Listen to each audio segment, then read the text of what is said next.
संजीवनी अस्पताल बाल एवं शिशु रोग, general surgery, plastic surgery, neuro surgery, नेत्र रोग, फिजियोथेरेपी, स्त्री एवं प्रस्तुति रोग, हृदय एवं शुगर रोग, हड्डी एवं जोड़ रोग, कार्डियोलॉजी, दंत रोग, इमरजेंसी चिकित्सक सुविधाओं में एक भरोसेमंद नाम है। पूछताछ मोबाइल नंबर 7027566691।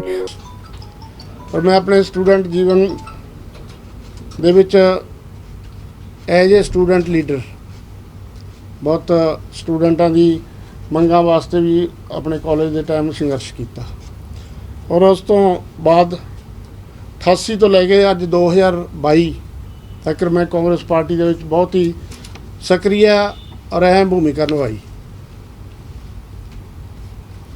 जिमें कि NSUI दे विच भी मैं काम करिया, यूथ कांग्रेस दे विच मैं काम करिया और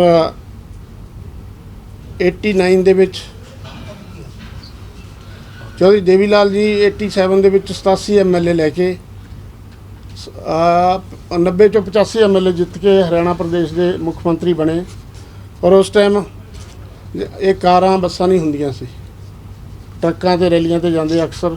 ਔਰ ਮੈਂ ਉਸ ਟਾਈਮ 39 ਆਪਣੇ ਦੋਸਤਾਂ ਨੂੰ ਲੈ ਕੇ ਅੰਬਾਲਾ ਗਿਆ ਔਰ ਅੰਬਾਲਾ ਟੂ ਚੰਡੀਗੜ੍ਹ 2 ਦਿਨ ਅਸੀਂ ਪਦ ਯਾਤਰਾ ਕਰੀ और ट्रिब्यून चौक ਤੇ ਚੰਡੀਗੜ੍ਹ ਸਾਨੂੰ ਪੁਲਿਸ ਨੇ ਅਰੈਸਟ ਕਰ ਲਿਆ। ਔਰ 13 ਦਿਨ ਅਸੀਂ ਬੜੇਲ ਜੇਲ੍ਹ ਦੇ ਵਿੱਚ ਘਰਾਵ ਕਰਨ ਗਏ ਸੀ। ਦੇਵੀਲਾਲ ਜੀ ਦੀ ਕੋਠੀ ਦਾ 13 ਦਿਨ ਬੜੇਲ ਜੇਲ੍ਹ ਦੇ ਵਿੱਚ ਆਪਣੇ ਸਾਥੀਆਂ ਦੇ ਨਾਲ ਰਹੇ। ਔਰ ਉਸ ਤੋਂ ਬਾਅਦ 89 ਦੇ ਵਿੱਚ ਮੈਨੂੰ ਕਾਂਗਰਸ ਪਾਰਟੀ ਨੇ ਪਿੰਡ ਗਦਰਾਣੇ ਦਾ ਪ੍ਰਧਾਨ ਬਣਾਇਆ ਔਰ ਉਸ ਤੋਂ ਬਾਅਦ ਮੈਨੂੰ ਕਾਂਗਰਸ ਪਾਰਟੀ ਨੇ ਬਲਾਕ ਕੌਡਾਂ ਦਾ ਪ੍ਰਧਾਨ ਬਣਾਇਆ ਔਰ ਉਸ ਤੋਂ ਬਾਅਦ कांग्रेस पार्टी ने सिरसा ग्रामीण तो मैनू as a delegate Congress Party का बना के भेजा और सीनियर वाइस प्रेजिडेंट के तौर पर भी मैं सिरसा जिले के कांग्रेस पार्टी काम किया। प्रदेश के जनरल सैकटरी के पद पर रह के मैं कांग्रेस पार्टी दी बहुत सेवावां कीतियां और मैं इसे पीड़ के दौरान 4 इलैक्शन लड़े। मैं अपने पिंड का सरपंच रहा, इलैक्टेड सरपंच रहा। मैं ब्लॉक समिति का सर्वसम्मति नाल मैंबर बनया। मैं ब्लॉक समिति का इलैक्टेड चेयरमैन रहा, ब्लॉक समिति ओडा। मैं जिला परिषद का इलैक्टेड मैंबर रहा। मैं डिस्ट्रिक्ट बार एसोसीएशन का सैक्रटरी का चुनाव लड़िया, वो भी तुहाडे सारिਆਂ ਦੇ ਸਾਥੀਆਂ ਦੇ सहयोग के नाल बड़े अच्छे मार्जिन के नाल जित प्राप्त की। और लगातार 88 तो लैके 88 तो पहला ही 82-83 तो लैके अज तक समाज सेवा के काम लगातार करता रहा। वो चाहे कोई ब्लड डोनेशन कैंप हो, चाहे पद यात्रा हो, चाहे कोई किसान मजदूर अंदोलन हो, चाहे डेरा सिख विवाद बड़ा वड्डी एक समस्या आई साडे सरसे दे विच, उहदे विच भी असीं सक्रिय भूमिका निभाई और हमेशा समाज के कामां वास्ते तत्पर रहे। और अज मैं जिहड़ी गल साथी पुछना चाहुंदे सी, बड़े दुखी दिल दे नाल, बड़ी दुखी हिरदे दे नाल मैं अपने 34 साल दे जिहड़े संघर्ष किया कांग्रेस पार्टी दे विच रह के 34 साल का मैं अपना जिहड़ा बड़ा जिंदगी का बहुमूल्य टाइम और अपना जीवन कांग्रेस पार्टी ने दिता। अज मैं कांग्रेस पार्टी तो त्याग पत्र दे रहा और त्याग पत्र का कारण की है, त्याग पत्र क्यों दे रहा ये तुसीं पुछोगे बाद दे विच मैं थोड़ा पहला ही दस दियां। कांग्रेस पार्टी दे विच अनुशासन नाम की कोई चीज़ नहीं है। कांग्रेस पार्टी दे विच गुटबाजी बहुत बड़े लेवल ते हो गई। कांग्रेस पार्टी दे विच गुटबाजी पिंड लेवल ते, महल्ला लेवल ते, वार्ड लेवल ते चली गई। कांग्रेस पार्टी दे विच भाई भतीजावाद बहुत ज़्यादा जोर पकड़ गया। कांग्रेस पार्टी दे विच पैसे का बोलबाला और चापलूसी का बोलबाला हो गया। इस करके ये जिहड़े मेन कारण इन्हां कारणों करके कांग्रेस पार्टी तो असीं अज अपना त्याग दे रहे हैं, त्याग कर रहे हैं कांग्रेस पार्टी का। और इस दे नाल जिस तरह मैं पहलां दस्सिया और मैनूं कांग्रेस पार्टी दे विच रह के झटके भी बहुत लगे और जिथे मेरा राइट सीगा, मेरा हक बनता सी, मैं अपने यूथ के साथियों के नाल चौधरी अभय सिंह चौटाला चुनाव लड़े बाई इलैक्शन रोड़ी। उस टाइम बड़े बड़े जो साडे मंत्री रहे 10-10 साल वो इलैक्शन तो भज गए, पर मैं मेरी हाई कमान नूं कांग्रेस पार्टी नूं टिकट वास्ते दावा पेश किया और मैं हाई कमान नूं ये कहा कि अभय सिंह चौटाला नूं कोई नहीं हरा सकता, हरा मैं भी नहीं सकता, लेकिन मैं अपनी जमानत बचा लूँगा। हर पिंड दे विच मेरा एजेंट होऊगा, हर पिंड दे विच मेरी दरी विछी होऊगी और असीं किसी तरीके नाल घबराहट नहीं, डरदे असीं सिर्फ वाहिगुरू परमात्मा भगवान तो और अपने साथियों तो। और मैनूं इलैक्शन लड़ाओ। उस टाइम भी मैं धोखे दे विच रहा, उस टाइम भी मैं शिकार हो गया बड़े पॉलिटिशियन का और मैनूं मेरा जिहड़ा उत्थे राइट बनता सी वो खुद खोया गया।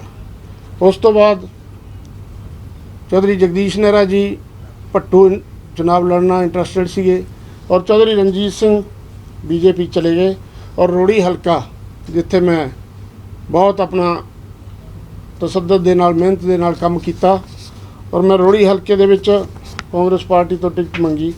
उस टाइम चौधरी ओम प्रकाश चौटाला जी चुनाव लड़ रहे सी, हालांकि छोटा मूँह बड़ी गल मैं कर रहा, मेरे नाल उस टाइम बहुत ज़्यादा जूस जुड़िया सी और उस टाइम अगर मेरा कांग्रेस पार्टी साथ दे दिंदी तो मैं परमात्मा की कृपा नाल चुनाव भी जित सकदा सी। उस टाइम भी मेरे नाल बहुत धक्का होया।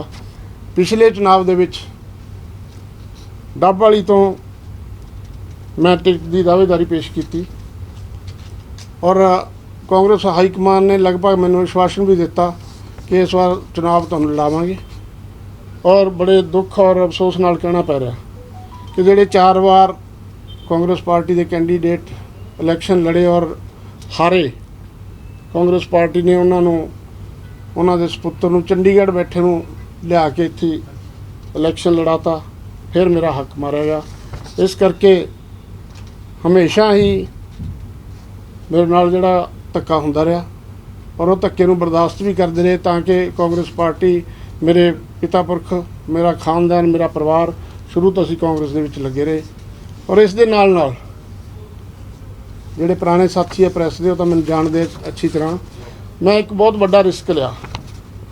चौधरी अभय सिंह चौटाला रोड़ी तो बाई इलैक्शन लड़े, सारे लोग कांग्रेस पार्टी छड्ड के चले गए और उत्थे जो मैं टिकट मंग रहा सी टिकट ना मिली, फिर भी मैं साडे बलदेव दास महंत जी उन्होंने पार्टी ने टिकट दी, मैं उन्होंने तन मन धन दे नाल सपोर्ट करी और उस सपोर्ट तो बाद मैं जिहड़ा रिस्क मुल लिया। चौधरी ओम प्रकाश चौटाला जी मुख्यमंत्री हरियाणा, उन्होंने सपुत्तर चौधरी अभय सिंह चौटाला ने मेरे नाल एक दुश्मनी वाला काम करना शुरू करता। झगड़ा कुछ भी नहीं सी, मैं तो एक छोटे ਜਿਹੇ परिवार का मैंबर हाँ। झगड़ा सिर्फ यही सी कि मैं हरा कपड़ा लैके अपनी छत ते टंग दिंदा, कोई इशू नहीं सीगा, कोई मेरा जमीन का झगड़ा नहीं सीगा, लेकिन लड़ाई सीगी अपने होन दी, अपनी इज्जत दी और कांग्रेस पार्टी दी। और उहदे विच रिस्क जिहड़ा मैं दसना चाहना, शुरू च सरकार बनदी मेरे आर्मी लाइसेंस कैंसल करे गए, मेरे ते SC ST एक्ट के परचे दर्ज हो गए, मेरे ते 420 के परचे दर्ज हो गए, मेरे ते सर 2 किलो अफीम पंजाब का थाना संगत थाने दे विच 2-2 किलो अफीम पई रही, क्योंकि इत्थे उन्हां दा चौटाला साहब का चेला सी कि DSP चंद्र सिंह, उसने चौधरी अभय सिंह चौटाला के कन्न च फूक मारती भी इत्थे एडवोकेट आ, पॉलिटिशियन आ, इत्थे रौला पै गया पंजाब दे विच इसदा काम कर दिओ। और पंजाब दे विच उस टाइम सरदार प्रकाश सिंह बादल की गौरमेंट सीगी और 2 किलो अफीम संगत थाने दे विच पई रही और मेरा बचाव परमात्मा और तुहाडे वर्गे दोस्त मित्र साथी मेरे नाल सी, मेरा बचाव होया। उस तो इलावा मेरे घर ते 1000 बंदा पुलिस का भेज के, तुसीं सारे साथी ने उस टाइम देखा, मेरा खेत दे विच छोटा जिहा मकान बनया, उन्होंने तोड़न वास्ते 1000 कर्मचारी, bulldozer, JCB, police, lady police के जवान भेजे, लेकिन उहदे च भी ये कामयाब नहीं हुए, हालांकि मेरे कोले हाई कोर्ट का स्टेज सीगा। और मैं उस टाइम